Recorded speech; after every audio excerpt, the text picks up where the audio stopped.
Hello, welcome to the inaugural episode of the Advanced Ball Striking Podcast. We hope to make this a regular thing. Everyone knows John Erickson from the San Francisco Bay Area, Neil Gascoigne from Newcastle, England. I'm William Hanisch from New York City, and we'd like to spend our first episode talking about the fundamentals of the golf swing, why ABS is different. I think Neil has a lot to add on this. Neil. Right, thanks.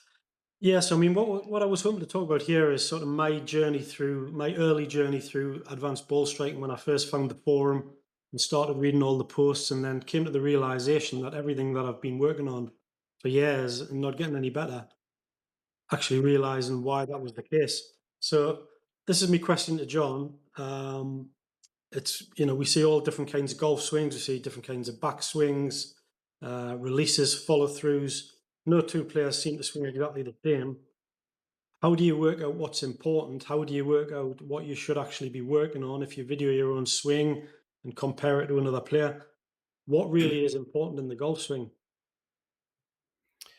Well, I think, in my personal journey, what I came to realize is that what's actually important is what the club's doing through the strike zone. That's what's important. And my background coming out of the golfing machine, um, I was one of the first early proteges of that in the late 70s, early 80s. Basically, what I learned was that the golf swing was kind of broken down into hitters and swingers. So a hitter would be trying to hold shaft flex through the strike, and a swinger would not. I was raised as a swinger because at that time that's what my teachers were teaching me. I switched over to hitting and found that to be much superior method as a touring golf pro and something that was reliable traveling and that sort of thing. So after I went through that and switched to hitting and the focus being on holding shaft flex through the strike, I became a much better player, much better ball striker. And then as I moved, into retirement, years later, I didn't play for quite a while, and then I came back, and that's a whole nother story about how this all got started. But I realized that um, it needed to be taught correctly hitting, and I didn't see anybody doing that at all. So I thought I'll put together a course and teach people how to do it, and that's basically how it started. So the main fundamental is you have to ask yourself, am I working on something that's going to help me hold shaft flex through the strike, stabilize the club face, and feel more pressure in the hand so that I can feel and control the club face. So that's basically where we're at. So there would be two different kind of fundamentals, though, wouldn't there? There would be fundamentals for a hitter and fundamentals for a swinger. There would be Yes. different, wouldn't there? Right. I'll tell you what. Yeah, I don't really teach swinging. I don't like teaching swinging because I don't really believe in it as a better method. Yeah, I mean, you don't teach the golf machine. You teach your own method. Yeah, I mean, I learned a lot from the golfing machine, but I realized that there was another methodology that really wasn't being taught in the golfing machine. And the hitting version in the golfing machine wasn't really accurate to me with what a lot of the great strikers are doing. People like Hogan and Snead and George Newton, who are kind of my big influences. All right. Well, let's go through some of the, I think, accepted fundamentals in the golf swing. We can talk about the releases and different kind of releases with hitting and swinging later on. But let's go through a few that are sort of universal that would apply to hitters and swingers. So let's say a grip. I mean, I think it's fairly well accepted that you've got to have a good grip. You've got to have sort of both V's pointing at the right shoulder. Got to have a nice loose grip. Um, you know, everyone's heard what Sam Snead said. You've got to hold it firmly enough so the little bird can't fly away, but not too firmly so you can kill it. So that's an easy one. You've got to have a good grip, right? Yeah, good. The problem with a good grip is that when I was out on tour, I saw some of the worst grips you'd ever imagine. Guys going out and shooting 64s with you know just grips that you couldn't even believe. So I realized pretty quick that the grip, as far as a traditional, grip you would read in a book, or Hogan's grip and how 5 lessons or something, wasn't really relevant. It wasn't really a universal concept. The grip was something else. There are things that need to be done in the grip, but I think what's typically taught with grip stance and posture, um, you have to come back. Is this helping me hold shaft flex through the strike? I mean, when you got a golf club moving over 100 miles an hour through the hitting zone, you better be gripping onto that thing. A light grip thing is really really questionable. I grip it very very firm, actually. But you keep loose. Yeah, in the wrist. So there's a skill set in the grip to be firm in the fingers, very firm, but yet have a firmness in the fingers, but a flexibility in the wrists. And we have drills that we teach in the advanced ball striking class in what we call Module 5. We have our students on that for a long time because there's a specific skill set that needs to be learned and trained so that you can do that. And very few people, when I give them a basic test of that, students that come and visit me, everybody flunks that test. But the one person who passed the test was Bradley Hughes when Brad came to work with me.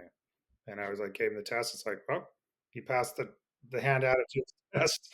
And I'm like, well, we don't need to work on that. But of course, that's, Bradley Hughes coming to visit me. All right. So,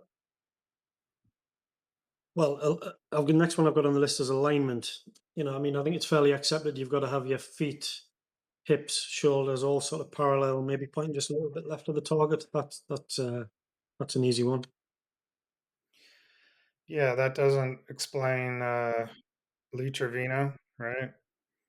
Lee Trevino set up, way left of the target and basically hit a push block. That he would hit straight to the target or aim farther left and hit a push block that would cut towards the target, or aim left of the target and hit a push that would draw back to the target. It wouldn't explain George Knudson, who set up with a very closed stance, even into his short irons. So the problem with that is that the where the feet are lined up doesn't really have anything to do with the ball flight. Very little. You would have your feet in different positions for different reasons, but I wouldn't say that the stance being square to the plane line is a fundamental. It's not. All right. So, ball position. Got to have the ball opposite that left shoulder. Yeah. So ball position. And one thing people need to understand is that ball position, moving the ball back. If you don't change your path of the club and you just come down steep and take a 6-inch deep divot or something. But typically, what we would teach is more a T square philosophy that as the ball moves back, the initial flight path would move out to the right. So we would teach our students to take the same divot depths. So as the ball moves back, you take the same divot depth, and now moving the initial flight path out to the right. And this what I would say would be a fundamental. That would be a fundamental of great ball strikers. I mean, unless you're hitting a specialty shot, like you're punching something under a tree or something like that, or trying to hit down on it and hit it low, or put an extra spin on it and stuff with a wedge. But typically, we would teach to. I don't believe in putting the ball forward of the left shoulder, because there's a tendency to then come over the top. But we teach our students to work off the low point, and that would be the front ball position. Then we'd have a mid ball position and then a back ball position. And those three positions will rotate our plane line from square to slightly to the right to way out to the right, depending on what kind of shot we can hit. And then that's what we learn in the in the eighth module is the ball placement. And then in the ninth module, then we talk about shot shaping and how to draw and fade the ball. And then we would learn to draw and fade the ball from those three different positions. So even if the ball's back, we would learn to fade the ball from there, hit the ball straight, and draw the ball, which then gives us a great vocabulary out on the golf course for downhill lies, side hill lies, different, what's the wind is doing. Wind is coming left to right, right to left, downhill, uphill, side hill. So you have the skill set to then deal with all of those situations on the course. Yeah, so I mean, it's way more complicated than just saying with a driver you need to have it opposite your left shoulder, and with a wedge it's in the middle of your stance. I mean, it's just way more complicated than that. You explain that well in the in Module 8. You know, depending on spine tilt and how good your pivot actually is, as to where you're going to actually need the ball positioned. Yeah, and like I said before, the front ball position is really the most difficult, and you kind of have to earn your way into that. You know, the farther you have the ball forward, you've got to be more effective and efficient with your post impact pivot thrust. So as you become stronger and better and quicker with your torso rotation, then you can start moving the ball forward and start working off a more square to square type of situation. But I think beginners, that's not the best place to start. But this is advanced ball striking. So, and again, the reason that I started this course is I felt that there was a need for instruction that was based more for the advanced players, because there's a lot of just grip stance and posture teachers out there that are just going to get you started in the game, and there's nothing wrong with that. It's a good place to start, and you here's the ball and you set up square and you take the club, turn back and extend through and all this stuff, and just getting people started. But what I found is there were a lot of players that were five handicaps and down that were just not getting better, and even pros that were just struggling and not getting better. I worked with some of the pro players when I was on tour. I was helping a few guys out, and I helped a guy out. um, he was from the Northeast, and we'd worked on a couple things. And the next month, he went and got his tour card and played on the PGA Tour. So, he called me up and said thanks. And I was still playing at the time. I probably shouldn't have been helping anybody at that time, but anyway. So yeah, I think the need for advanced instruction, um, there's a need for it, and there has been. I mean, we started this in 2009, 2008 or nine, and here we are in 2024. Still teaching and working with people, and then Bradley, of course, is working with guys on the PGA Tour, and guys are winning out there now on the PGA Tour with our methodology, and it's been helping them even in the modern game. So, that's why we're doing this. All right, yeah, I mean, I totally agree with that. I think a lot of the stuff that I'm bringing up here is fairly basic sort of stuff that's going to help out. Maybe a 26 handicap, I'll get down to 10 or whatever, or down to 5. But yeah, I totally agree. I think it's fairly basic stuff. All right, I'll keep going through my list. Go on, William. I was just going to say, it's like putting the cart before the horse. A lot of these, like ball position, you're saying you have to earn your way into that front ball position. You have to have a strong pivot, which that's the benefit, right, of having that, and then you can play off that front ball position rather than the other way around. Yeah, and then doing it correctly, right? Yeah, I mean, I agree. I mean, I spent about the first 8 years on ABS working off that back ball position with, rotating the play line out to the right, but like Trevino, um, and I would hit draws from an open stance, but a back ball position. And it was only about 3 or 4 years ago I actually started working more on the left ball position. And it is a higher level; it's the next level. But I did make a big improvement first time around when I went off that back ball position. All right, I think we've covered ball position. It's just more complicated than what people are simply taught. Okay, takeaway. Got to have a low, slow, wide, straight back takeaway. Yeah, the slow takeaway thing is what I was taught too. Um, take it back slow and that kind of thing. But again, you look at Hogan had a very quick takeaway. So Mo was very quick. Even George Knudson was very quick. Lee Trevino was very quick. Some of the great strikers. So again, you have to understand takeaways and the objective of the takeaway. A quick takeaway is not going to work for a lot of people, but if your fundamentals are good, then a quick takeaway can actually be advantageous, because it can help you transfer weight to the right foot. You have more momentum and you get everything going over there, but you have to learn how to then move your weight to the left foot. And if you don't do that, then the fast takeaway is going to wreak havoc. So it depends, right? So these are all the kinds of things that we cover in our course. Is kind of debunking a lot of these myths that have kind of been let down. Like you gotta take it back slow and swing easy and all this sort of thing. But when you see Hogan going through the strike and with a short sleeve shirt on and post impact, his veins was popping out of his arms. you know, I'm not sure it's all that relaxed going through the strike. I became a much better striker when I gave up that idea of trying to swing slow and smooth and relaxed. That doesn't tend to work so well under pressure either, because under pressure we tend to tighten up, stop breathing, and get nervous and tighten up. And I found that as with a hitter's protocol, I would practice being tight, having the proper cohesive body tensions in place and that sort of thing, and everything was really tight and firm and more compact and accelerating. And when I got nervous, it's like, oh, well, this is how I swing anyway. And I actually would hit the ball better when I would get nervous. I just That's have one. to realize I'm That's not one hit. of the I've things got I a had on the club. list here to relax. That's one of the next things I had on the list. Relax. So you're saying, don't relax, don't have a light grip.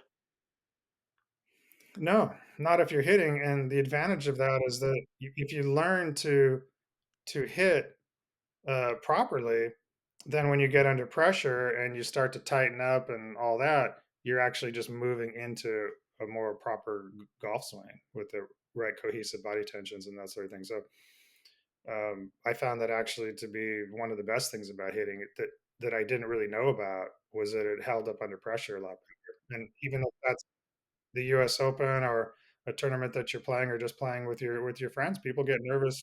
You want to beat your buddies on Saturday morning.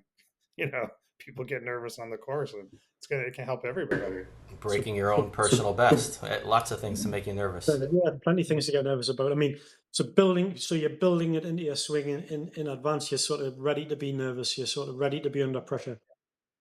Yeah, I mean, I'm Yeah. sure Hogan said he played better when he was wound up tight like a banjo string. I'm sure that's how he put it.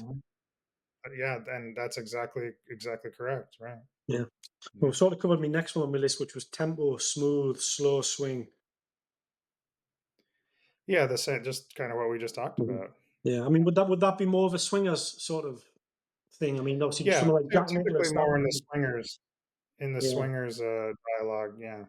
Which gets into a lot of the tips on Instagram or YouTube. They a lot of them depend on what your basic swing protocols are, and it could be great for one type and disastrous for another. And rarely, if ever, is it said what methodology do these so-called tips apply to. Yeah, I hope that at some point in time it'll be common understanding within the teaching community that people are either hitting or swinging. So what happens is a lot of these golf tips and things are based upon swinging, and if somebody's trying to hit, they're really not applicable, you know. And the majority of golf instructors, even themselves, aren't really making that definition between hitting and swinging. And if somebody comes to them and they say, "Hey, I'm a swinger, and you teach me how to do this," then they need to teach them those protocols. And if they're a hitter, then they can be taught. Or yeah, if like me, I don't really like to teach swinging, so I'll send them off to somebody else. yeah, it's complicated. I mean, even if you watch like one player, you can watch the golf on a Saturday or a Sunday night, and you can watch like one player, and he looks like a hitter with his irons and with his driver. Most of them are swingers. I mean, they're all swingers with the drivers, more or less. Would you agree? Yeah, that's one of the driver is such a foreign, different club in the modern era, being really long and light. For a proper hitting action, you simply can't, turn fast enough. I mean, no, I don't think anybody can really rotate fast enough. So there's with the club being really light, there's a disconnect between body rotation and what the club is doing. So I think most of the pros nowadays are, the good iron players are hitting, they're hitters. And with the driver, you have kind of a different methodology. It's become like a specialty club, kind of like hitting a sand shot or something. It's different than what you would be doing. So I think you kind of need, if you're playing a modern driver, you kind of need two different golf swings where in the era that I played, it really didn't. You know, you could be using the same basic swing from from wedge right through the driver, and that would be consistent with what Hogan was doing, with what Mo was doing, with what Knudsen was doing, Trevino was doing, all those Yeah. great players in that era. Yeah. Yeah, but I mean, the sort So of point I was it's a bit making of a is, mystery, really. sorry, the sort of point I was making is, if you're going on YouTube and looking at videos of a golfer and trying to work out what to do for yourself, um, it's confusing. That's my point. Even looking at one, even if you just pick one player, it can be confusing between just two different golf clubs for them. I think most golfers would benefit from just working on one proper golf swing. Actually, just learn to do it the right way, and just take that right through your game, right into your driver. I mean, I don't use a different swing for my driver, and go out and play, and I hit the ball plenty far enough to play, most any course I'm interested in playing. So And that and rarely, if ever, does one tip. It, it's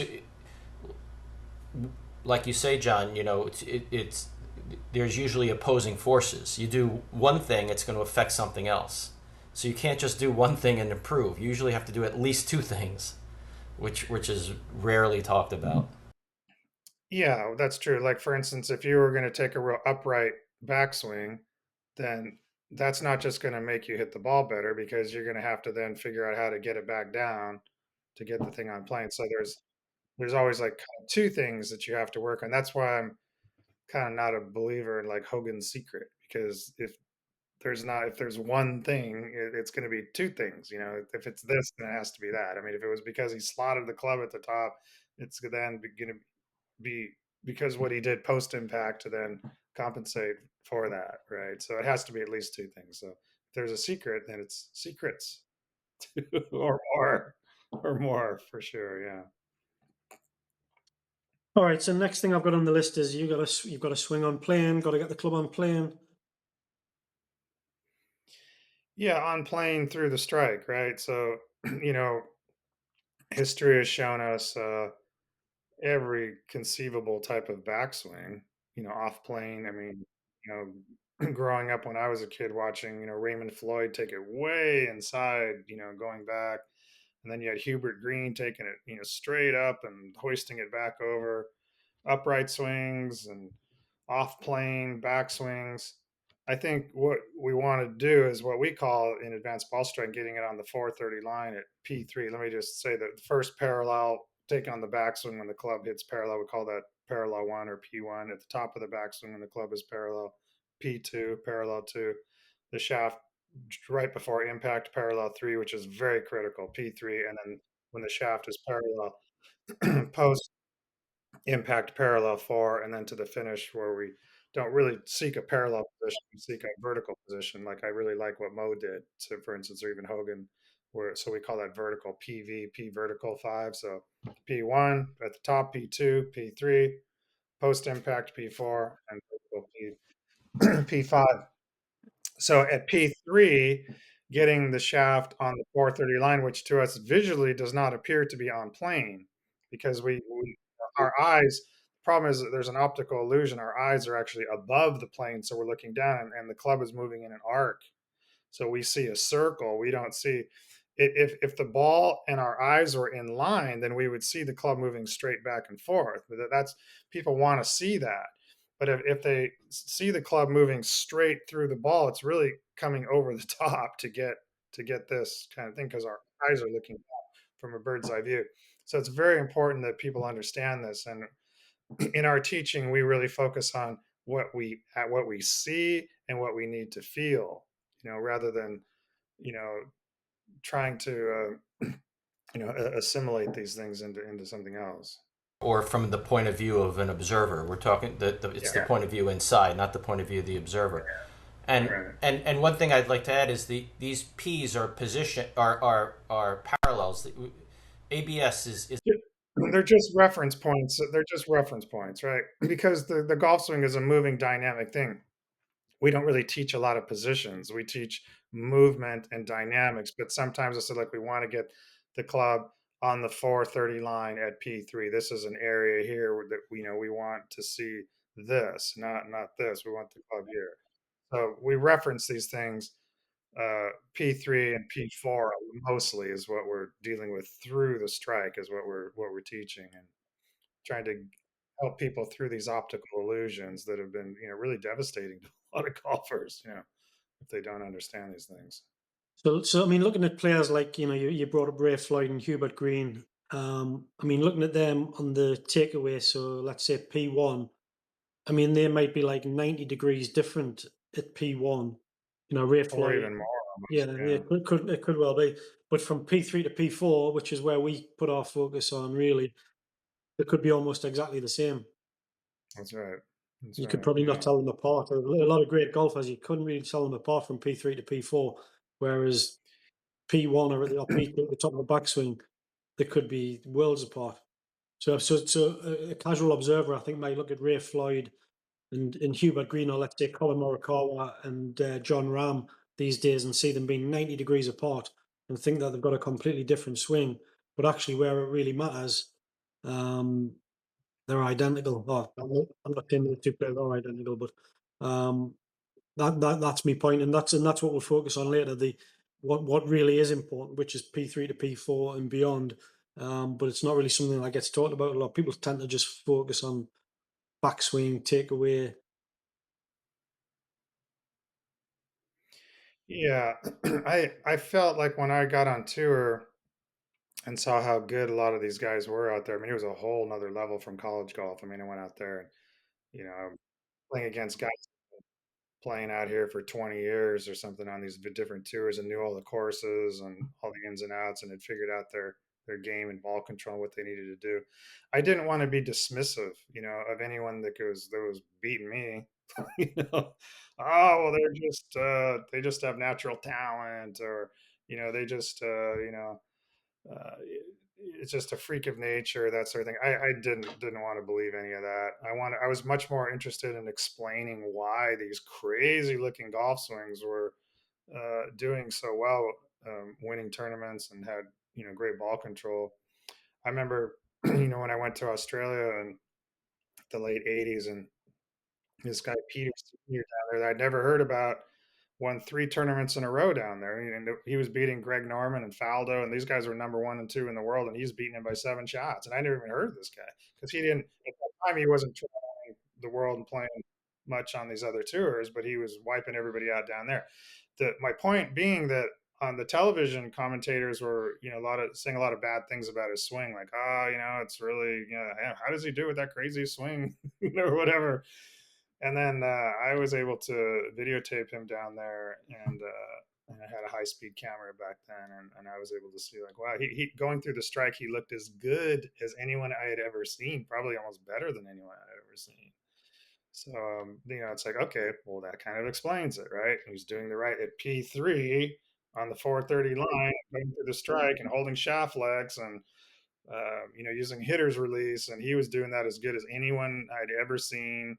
It looked more like Hogan than anyone I'd ever seen, and everyone was saying a lot of bad things about him because he didn't have a pretty setup, he didn't have a pretty backswing. It looked really, he had a crazy looking finish and all this stuff. Again, fundamentals were through the strike, right? That's what I like. I want that through the strike, not, I don't care what it looks like. Arnold Palmer had kind of a crazy finish, and that sort of thing. So yeah, the cosmetics, I'm not really interested. It's just like a race car, right? In a lot of ways, right? So, a car could be all beat up and doesn't look very good, but it's got a great engine and suspension and drivetrain and all that, and it wipes out all the fuckers. So it's not about cosmetics as much. All right. So next one I've got on the list is full shoulder turn. Now I do know you do like a full shoulder turn. I would say that would be a fundamental, making a great shoulder rotation. Yeah, I mean, both for power and accuracy as well when done correctly. Yeah, absolutely. That would be a fundamental for And sure. that would apply hitter and swinger as well. You wouldn't really differentiate there. You Yeah, want everyone to take a big shoulder turn. All right. yeah, Well, yeah, we'll keep that one. yeah. What about transition? Smooth transition, start down slow? It depends. It depends on the length of the backswing. In the backswing, one of the things that people need to understand and that we teach is that the backswing is defined by the shoulder rotation. Okay, it's not how far the arms go back. It's not how far the club shaft or the club head goes back. It's defined by the shoulder rotation. So you can have a huge shoulder rotation, but the arms don't go back very far. Like in other words, like in one of my favorite books by Sam Snead, his Swing Keys book, and he has this great image of the shoulders turning to like 1 o'clock, almost past 12 o'clock to almost 2 o'clock, but the arms would be like at 10 o'clock, right? A lot of people there would have the shoulders at 2 o'clock and their arms at 12 o'clock, going. But he's basically saying you don't really need to do that, and that makes sense. If you look at Hogan, it'd be the same thing. Great shoulder rotation, not a lot of arm travel. So that would be and as far as the tempo and this sort of thing, it all depends, right? It depends on what's going on post impact and how good the rotation is going through the strike and that sort of thing. So we try and keep improving, and pushing and earning our way into a better golf swing dynamically. All right, so it's slightly more complicated than just saying, you have to have a smooth sort of transition. So if you've got a short arm travel, can you have a slightly quicker transition? Yes. Right. Okay. Yeah, Transition. that's what I do. Yeah. Yeah. Absolutely. Yeah. Right, I'll keep going down my list here. Weight transfer. You got to transfer your weight onto the right side on the backswing. If you want to be a great striker, you do. Yeah. Absolutely. So we'll keep that one. I'm not a big believer in this stay on the left side stuff or whatever. The problem is people are looking at pictures and they're saying, oh, look, you like the stack and tilt thing or whatever. The weight never goes to the right foot or whatever. And it's like, it's not true because you could have your weight on your right foot, all of your weight on your right foot, and it could appear in a still frame is that the weight is on the left foot. I did a video on the YouTube channel early on where I hit golf balls off the right foot. Like I lifted my left foot off the ground, went through the strike, nailed the ball, and had my left foot off the ground at impact. So 100% of my weight was on my right foot while I'm striking the ball. But if you cut the feet out, if you chopped it at the knees or just below the knees, and you couldn't tell where my feet were in the frame, if you chopped it, it would appear that all my weight was on my left foot. Someone's go, oh, look at his weight. All his weight's on his left foot, but my left foot was off the ground. So how could none of my weight was on my left foot? It was all on the right foot, right? And this ties into backswing tempos because if I go back really quick, I can transfer a lot of weight to the right foot and I can push off the right foot and be moving laterally and leaning this way. And if you caught a still, you'd say, oh, looks like all the weight is on the left foot. You're at the top of the swing, but it's actually I'm pushing off the right foot and I'm leaning the body to the left, right? I mean, with the lower body, right? Yeah, So your weight has to be going left, or your center of mass has to be going left through the strike, but not where the weight. But you need to get the weight onto your right side or your back side. if you want to be as efficient as possible, and one of the things that I'm coming out with these Hogan modules soon, so we'll be talking a lot about that in the future. But just really quickly, what he did is by having a quick backswing, he was able to load pressure onto the right foot, push off the right foot, and start the downswing without spending the upper shoulder rotation and the hip rotation. So keeping that all very, Hogan was extremely closed halfway down the downswing. Everything was still really, really close because he was moving laterally. So that's the advantages of a wide stance compared to the narrow stance. That's a whole nother topic of conversation, the pros and cons of that. But I think it's not a bad thing to look at the greatest striker. I would say it would be Ben Hogan, and I'm going to say that I think Hogan was a better striker than Mo because of Hogan's ability to work and shape the ball, where Mo was hit it straight every time. He's like, oh, why do I need to draw and fade? I hit it straight every time. I get the argument, and that's exactly what Mo did. He just hit it straight every time. But because of the way he set up and what we would teach in, say, Module 9, drawing and fading the ball, Mo wouldn't really have access to that. So I would say Hogan would be the greatest striker, and that's why we should take a serious interrogation of his technique. All right, so we're now at the end, almost at the end of my list now. I mean, I've got one. The last one I've written down here was keep your head still. I mean, it's probably not even worth talking. I think that's already been widely accepted that that's one of the worst bits of advice there is. Well, if again, if we look at Hogan, you look at the greatest striker, what does his head do? It went back, and then from the downswing, it went down and it moved laterally. It angled down, so it went back and it moved just right like that, down, back and down a diagonal. Um, so keep the head still. Yeah, I don't know. I mean, too many people with their heads moving all over the place that have just won so many tournaments and major championships and everything. So yeah, I mean, George Knudson said, he even said the head is not the center of the swing. You know, one of the greatest strikers. He's telling it right there. It's not the center of the swing, and I 100% agree. It's not. It's not the center of the swing. The head does need to move, but it needs to move in the correct way. So it moves. We would certainly show our students how to move their head correctly. So All do right, we well, want I think, to? I think, sorry, go on, William. No, I was just saying. Do we want to talk about what we think the fundamentals are, or should we? I think we should save. I think we should save. I think we should save that for another episode. I mean, basically, what we've talked about, just to summarize, is that backswing wise, there aren't too many things that are really fundamental. I think the only thing I've actually highlighted here that is a full shoulder turn and transfer the weight to the right hand side. A lot of the other things, like having a grip a certain way or an alignment in a perfect alignment, a lot of these things aren't actually that really important. So if you're like what I was before I joined ABS, and if you haven't improved for years and years and years working on the sort of things that we've been talking about, and maybe that's the reason. Maybe you're working on stuff that isn't actually that important. And if you do want to get better, well, then I think you need to take on John's point, which is, well, are you a hitter? Are you a swinger? And I think in the next episode we can maybe discuss a little bit, how do you work out if you're a hitter, if you're a swinger, and then how do you know what is actually important to work on for those things? So why don't we just wrap it up for now, and we can do that in the next episode.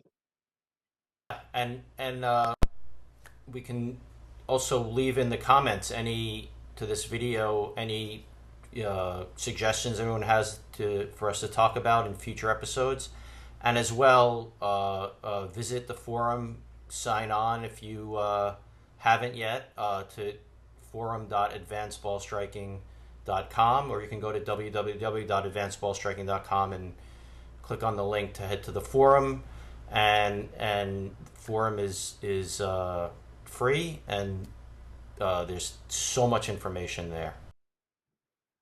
How many posts Yeah, are on the forum, William? Do you know? It's an incredible forum. Just incredible. There must be Thousands. 70,000. Is there 70,000 posts on the forum now? Yeah, Must be something like and that. tens of thousands. So much good information, and for students, there's a whole private side that's I think at least as many, maybe even more. Yeah, no, it's been a great thing, and the nice thing about the forum is, it's uncensored. We get to control what's going on over there. Where even some of these social media things, things are. I had a video just taken down a couple weeks ago or whatever, where I was just showing the difference between a drumming technique and what Ben Hogan was doing or whatever, and it got taken down for I mean, just it's just nonsense, right? It's all instructional, but none of that kind of thing happens on our forum. We have control of what's going on, and we can do what we want over there. So there's a lot of great stuff there. So yeah, enjoyed it, and we'll do more of these podcasts. It's nice to Neil's been a great student at ABS. I know you went from like a 7 handicap down to a +1 or something in a few years, and that's why you're here. And you have enjoyed helping people out too. People want to get better. Golf becomes more fun and more interesting as you get better. As you get better ball control, and you can start hitting the ball where you want to on the golf course, and it takes on a whole new meaning. Like, I'm going to play the hole this way down the left side. I'm going to open up the shot to the pin. I'm going to work the ball this way. You start getting control. It's much more fun, more interesting. You can hit any clubs. You can go back and play stuff from the 30s or the 40s and go out and shoot par or better or whatever, and get a feel for what that's like. And technique, and it's so good for your mental game too. Confidence, nothing better for your confidence than having great technique, and that's what we teach. So, but Uh, anyone uh, out there that wants to join us, we'd love to have you. yeah, well, I mean, I spent 20 years not getting any better. Literally, it was 20 years. Um, I got down to like a 5 handicap when I was about 18 or 19, and when I was 40, I was still off 5. So I had 20 full years, over half of my life at that stage of not getting any better, and then started working on ABS and got down to +1 within about 5 or 6 years. So this whole first episode is supposed to represent my 20 years of frustration. I used to go and get I used to go and get lessons. I did. I used to try. I worked hard at my game. I used to go to the range a lot, and I didn't get any better because I wasn't working on good stuff. So the next episode, we're going to talk about the good stuff, what we worked on, what I worked on with John and in the modules, and what actually did work. So let's talk about that next time. Sounds great. All right. All right. Okay, Sure. see y'all next time. Bye.